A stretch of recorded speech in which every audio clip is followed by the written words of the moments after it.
Major نے پاشا کے شانے پر بیت کی تھپکی دی اور اپنے آدمیوں کے ساتھ گیٹ سے نکلتا چلا گیا۔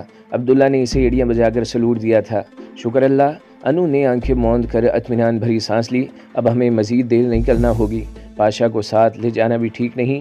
میرا خیال ہے وہ اب پاشا کی نگرانی کریں گے۔ پاشا شرمندہ اندر آ کر انو کے سامنے بیٹھ گیا۔ سوچ تو ہم بھی رہے تھے کہ ہمارا راز کیسے فاش ہو گیا ہے، ویسے یہ راز بھی نہ تھا۔ راز تو ایک کان سے دوسرے کان میں جاتے ہی مر جاتا ہے۔ راز کی زندگی صرف ایک انسان کے اندر محفوظ رہ سکتی ہے، جبکہ ہمارے ٹھکانے سے کرنل بلراج، شیلا کماری، جھارو دادا اور جمشید پاشا یعنی ہم دونوں کے علاوہ 4 آدمی اور بھی واقف ہیں۔ 2 دشمن اور 2 دوست۔ بلراج کمار اور شیلا اتنا بڑا رسک نہیں لے سکتے تھے۔ جھارو دادا کے اندر سے کچھ نکالنا اتنا آسان نہ تھا، اور پاشا اپنی کزن کے خلاف جا ہی نہیں سکتا تھا۔ اس کا ذمہ دار صرف میں ہوں کزن، پاشا نے کہا۔ آپ کا محکمہ اور دوست مجھے اور آپ کو اچھی طرح جانتے ہیں۔ انہوں نے سوچا اور ٹھیک سوچا کہ پاشا انو ہر حال میں ملیں گے۔ میری نگرانی ہوتی رہی اور میں بے خبر رہا۔ ارے چھوڑو شہزادے، انو نے اس کو پچکار کر کہا، یہ شکاری کھیل ہے، بازرائے لوگ ہیں، صحرا میں سوئی تلاش کر لیتے ہیں، ان کو جھک مارنے دو۔ اب تم ان کو ساتھ لگا کر باہر جانے والا راستہ صاف کر دو۔ میرا خیال ہے آپ کہیں نہ جائیں، یہاں اب کوئی خطرہ نہیں۔ پاشا نے مشورہ دیا۔ اب وہ باہر جانے والوں کی نگرانی کریں گے اور یہاں کے ہوٹل چیک کریں گے۔ میں ان کا طریقہ کار جانتی ہوں، پاشا انہوں نے بتایا۔ میجر منصوبہ بندی اور ہوٹلوں کی تلاشی کی اجازت لینے میں کچھ وقت لے گا، ہم اسی وقفے میں نکل جائیں گے۔ کیسے اور کہاں جائیں گے؟ پاشا نے کہا۔ سوری پاشا، انو اٹھتے ہوئے بولی، فی الحال یہاں سے نکل جانا چاہیے، پھر جو تیز رفتار ذریعہ اور محفوظ راستہ ملے گا نکل جائیں گے۔ انو نے دانائی سے اسے ٹال دیا تھا۔ وہ کسی کو بھی اب شریک راز کرنے کی حماقت نہیں کرنا چاہتی تھی۔ وہ لوگ کسی بھی وقت پاشا کو زبان کھولنے پر مجبور کر سکتے تھے۔ اگر اس شہر میں رہتے تو میں اپنا خون تک بہانے کا وعدہ کرتا۔ پاشا ٹھہر کر پرعزم لہجے میں بولا، لیکن اب میری دعائیں آپ کے ساتھ ہوں گی۔ وہ اٹھا اور چہرہ پھیر کر کمرے سے نکل گیا۔ میرا خیال تھا انو عورت کی فطرت کے مطابق کچھ کمزوری دکھائے گی، اسے روکے گی اور حوصلہ دے گی، مگر وہ تو آہنی عورت تھی، سارے جذبوں اور خطروں پر حاوی رہنے والی۔ میں اگر انیلا جہاں بیگم کے خاندانی اور ذاتی حوالے سے چاہوں تو یہاں کا کوئی بھی دل والا ہیلی کاپٹر یہاں بھیج سکتا ہے، انیلا نے کہا، مگر میں انہیں استعمال نہیں کروں گی۔ میں جانتی ہوں میں نے جس منزل کا انتخاب کیا ہے اس کے راستوں پر کہکشاں نہیں ہے، خطرات اور مشکلات کے سنگریزے ہیں۔ یقین مانو جہانگیر احمد، مجھے یہ سب کچھ بہت اچھا لگ رہا ہے۔ 4 دیواری میں بند پردوں کے پیچھے سہم کر سانس لینا بھی کوئی زندگی ہے؟ میرے نزدیک حقیقی زندگی کا لطف صرف شیر اٹھاتا ہے۔ یہی احساس مجھے راج کے قریب اور را کے اندر لے گیا تھا۔ اجلنی بیگ میں چیزیں ٹھونستی اور مسلسل بولتی چلی جا رہی تھی، اور میں ہتھیلیوں کے درمیان چہرہ رکھے اسے دیکھ اور سن رہا تھا۔ بولتی رہو انیلا جہاں بیگم۔ اس نے گردن موڑ کر دیکھا تو میں نے مسکرا کر کہا، تم ہر رنگ اور ہر انداز میں خوب ہو، اور بندہ خوب کی تلاش میں بہرو بر چھان مارتا ہے۔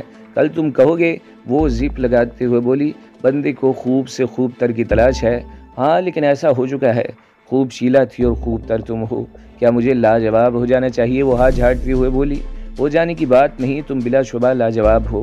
ماشاءاللہ، وہ ہنسنے لگی، خدا ہماری خوشیاں قائم رکھے۔ ہم تو ایسے ایک دوسرے کو رجھانے میں مصروف ہیں جیسے نیا جوڑا ہنی مون منا رہا ہے۔ ابھی یہ خطرہ سر سے گزر چکا ہے اور باہر نہ جانے کس موڑ پر کوئی اندیکھے خطرے گھیر لیں، اس لیے تو دل کی ساری کتاب تمہیں سنا رہا ہوں۔ میں نے کہا، پھر وقت ملے نہ ملے، اللہ نہ کرے وہ ایک دم سکڑ گئی۔ چلو اللہ کا نام لے کر نکل چلیں۔ انو نے عربی برقع اوڑھا اور ایک ہاتھ میں پان دان اٹھا کر جب 2 قدم چلی تو میری ہنسی چھوٹ گئی۔ وہ ایسے چل رہی تھی جیسے گنٹھیا کی پرانی مریضہ ہو۔ اے ہے میاں جی، مجھ پر نگوڑ ماری پر اب ہنستے اچھے لگتے ہو۔ وہ ناک پر انگلی رکھ کر بولی، ارے نیک بخت ایسے مت چلو، لوگ بولیں گے بڑی بھی لڈی ڈال رہی ہے۔ میری بات سن کر وہ بھی کھل کر ہنس پڑی۔ عبداللہ اللہ پکر آیا اور اس نے میرے ہاتھ سے بیگ لے لیا۔ دیکھو خان، ہم حکیم صاحب کے پاس جا رہے ہیں، دادا آئیں تو ان کو بتا دینا۔ انو نے چابیاں اس کے حوالے کر دیں۔ ہاں سامان رکھو اور دوڑ کر ٹیکسی لے آؤ۔ ایئرپورٹ کے پارکنگ شیڈ میں ٹیکسی والے کو کرایہ دیا اور ایک دوسرے کا سہارا لیتے ٹکٹ گھر میں داخل ہوئے۔ وہاں ریلوے اسٹیشن کی کھڑکی جیسا سما تھا، لوکل پرواز کے لیے لوگ ٹکٹ بنوا رہے تھے۔ انو برقع سنبھالتی ہوئی آگے گئی اور دلی کے 2 ٹکٹ لے کر جلدی واپس آ گئی۔ اتنی دیر میں میری نگاہوں نے جائزہ لے لیا، مجھے کوئی کھوجتی آنکھوں والا شخص دکھائی نہ دیا تھا۔ رسمی کارروائیوں سے گزرتے ہم مسافر خانے جیسے لاؤنج میں داخل ہوئے۔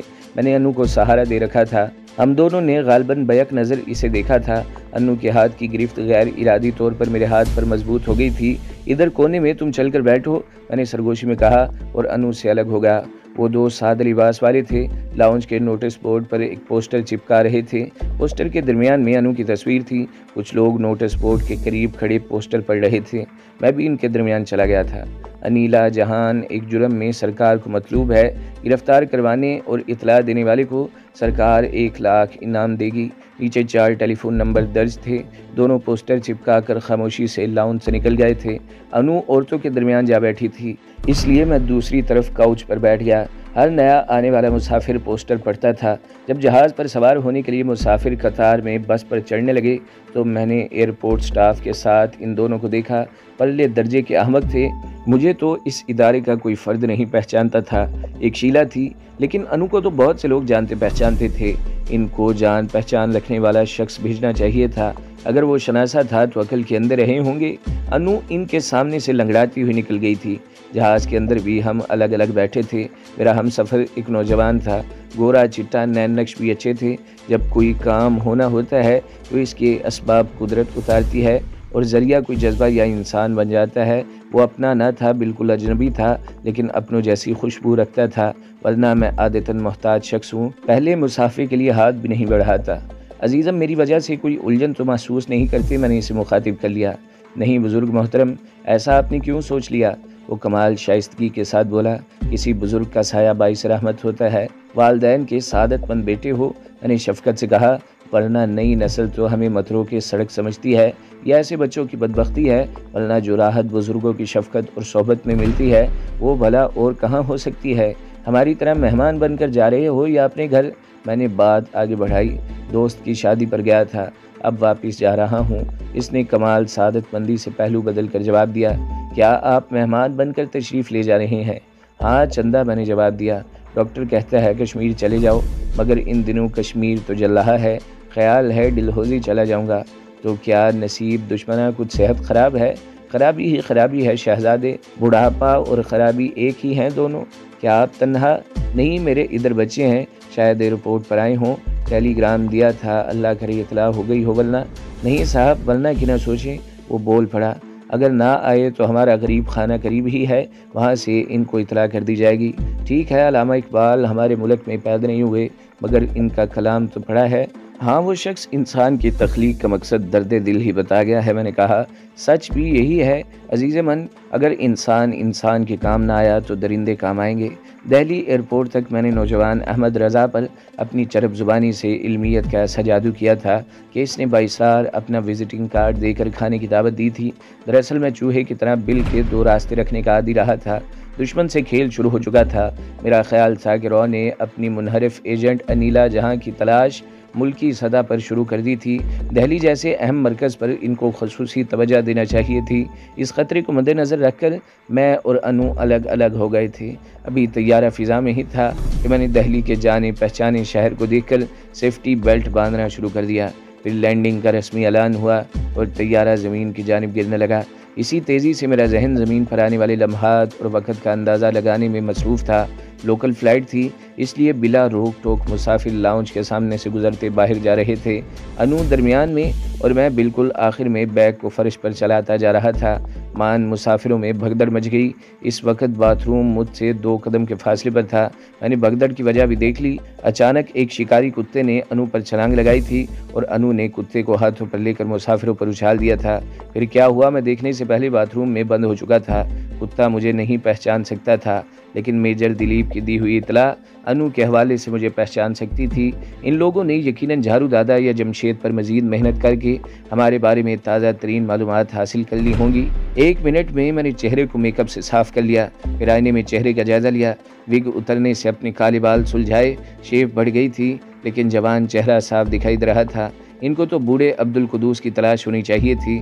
کتا تو زبان نکالے ایک جگہ کھڑا ہانپ رہا تھا، لیکن 4 انسان یوں ادھر ادھر دوڑنے لگے تھے جیسے شکاری کتوں کی نگاہوں سے شکار کم ہو گیا ہو۔ 2 آدمی انو کو گھسیٹتے ہوئے باہر لے گئے تھے۔